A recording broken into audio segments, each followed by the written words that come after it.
زکوٰۃ کے اس لفظ کو دیکھ لے اور اسی کے ساتھ ساتھ پھر ہمارے سامنے زکوٰۃ کا فلسفہ بھی ہمارے سامنے ہے. زکوٰۃ کیا یہ تزکیہ، زکوٰۃ وغیرہ کیا یہ باہم ملتے جلتے الفاظ نہیں، ان کا روٹ ایک نہیں؟ جی، یعنی پاکیزگی کا مفہوم یہاں بھی ہمارے سامنے موجود ہے. زکوٰۃ ایک طرف تو یہ مال کی پاکیزگی ہے،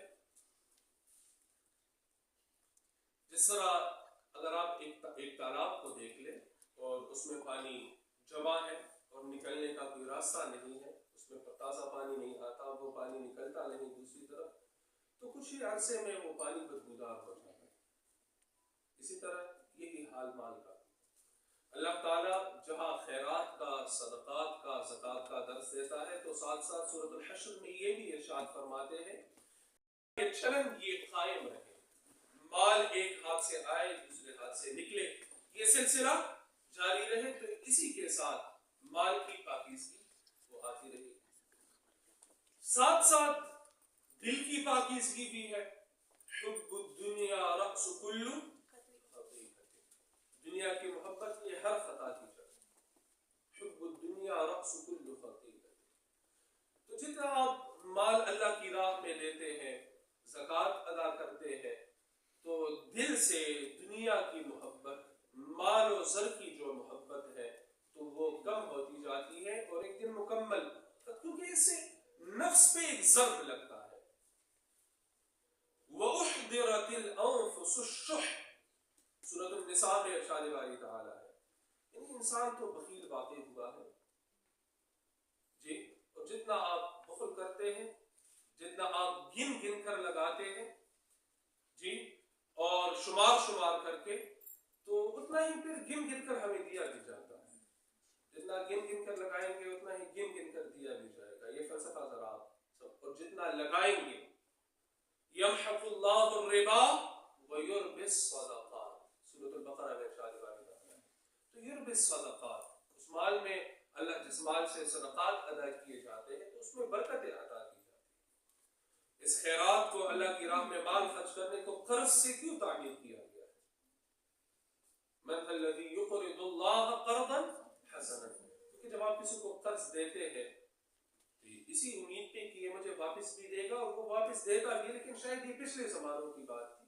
آج کل دیتے وقت پہلے سے یہ بات ذہن نشین رہے کہ یہ دوست ہاتھ سے بس نکل گیا، اور جب آپ کسی کو آج کل قرض دیتے ہیں تو پہلے سے یہ بات ذہن میں رکھ کے کہ بس اگر مل گیا تو ٹھیک ہے، لیکن مشکل ہے. اچھا جی، تو اللہ تعالیٰ جب یہ قرض کا لفظ وارد فرماتے ہیں قرآن حکیم میں، تو یہ ہمیں تسلی دی جا رہی ہے کہ تم مجھے قرض دے رہے ہو، میں تمہیں لوٹاؤں. من ذا الذی یقرض اللہ قرضا حسنا. تو زکوٰۃ میں ایک دیکھیے فائدہ ہمارا مال کی پاکیزگی، ساتھ ساتھ دل کی پاکیزگی. اچھا، پھر زکوٰۃ کس کو دینا ہے؟ یہ بھی سوال ہے. یعنی جو ترجیحات ہونی چاہیے زکوٰۃ ادا کرتے ہیں، اصول اور فروع کو تو ہم نہیں دے سکتے. زوجین آپس میں ایک دوسرے کو دے سکتے ہیں یا نہیں؟ آپ نے پڑھا بھی ہوگا یقینی طور پر کہ ائمہ احناف کی تو یہی رائے ہے کہ ایک دوسرے کو میاں بیوی نہیں دے سکتے. ہاں، بعض ائمہ کی رائے یہی ہے کہ شوہر تو بیوی کو نہیں دے سکتا، البتہ زوجہ اگر وہ نصاب کی مالکن ہے تو وہ دے سکتی ہے اپنے شوہر کو، اگر شوہر فقیر اور مسکین ہے، اور آج کل تو اکثر یہی حالات ہیں. اچھا ٹھیک ہے، ائمہ احناف کی رائے یہ ہے کہ زوجین ایک دوسرے کو نہیں دے سکتے.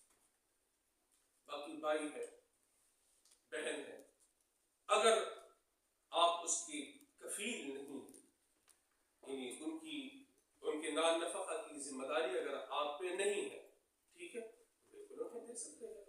اور کہتے وقت یہ بھی ضروری نہیں کہنا کہ یہ زکوٰۃ ہے، تحفے کا نام بھی دے سکتے، بس نیت زکوٰۃ کی ہو، تحفے کا نام بھی دے سکتے، ویسے بھی کسی اور نام سے بھی آپ دے سکتے.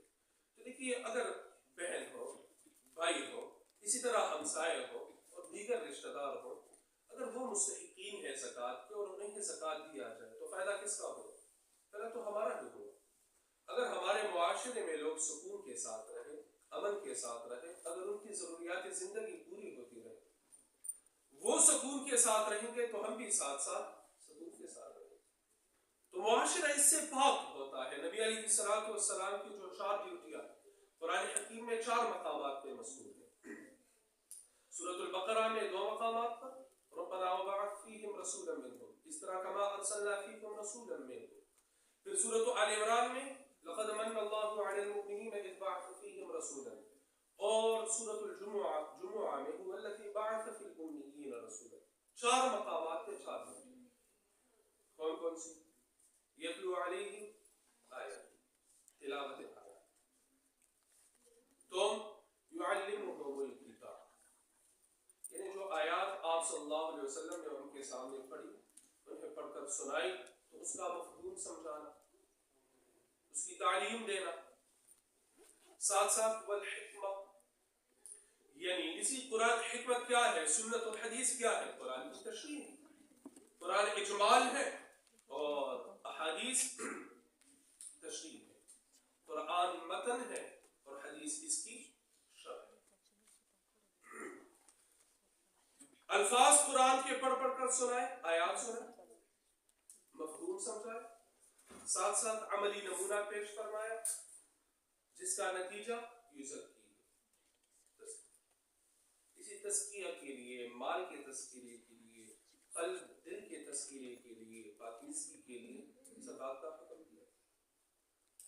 اور یہ تو ویسے ہم لالچ کے شکار ہیں اور فلسفے کو سمجھنے کی کوشش نہیں کرتے، ورنہ اگر آپ کے سامنے ایک پیزا رکھ دیا جائے، آپ ذرا اس کے 40 حصے بنائیں، ایک حصہ بس اسے زکوٰۃ سمجھ لے جو سال میں ایک بار بنانا ہے، جی ایک حصہ 40 میں، یعنی 40 میں سے ایک حصہ ہے، اور فوائد اس کے کیا ہیں، ثمرات کیا ہیں، وہ قرآن و سنت میں جا بجا ہمارے سامنے پڑی ہوئی۔ اسی طرح اگر ہم روزے کو دیکھ لیں، ہمیں ضرورت ہے، میں نے ابھی آتے امام سے بات کی کہ ہمیں فلسفہ سمجھنے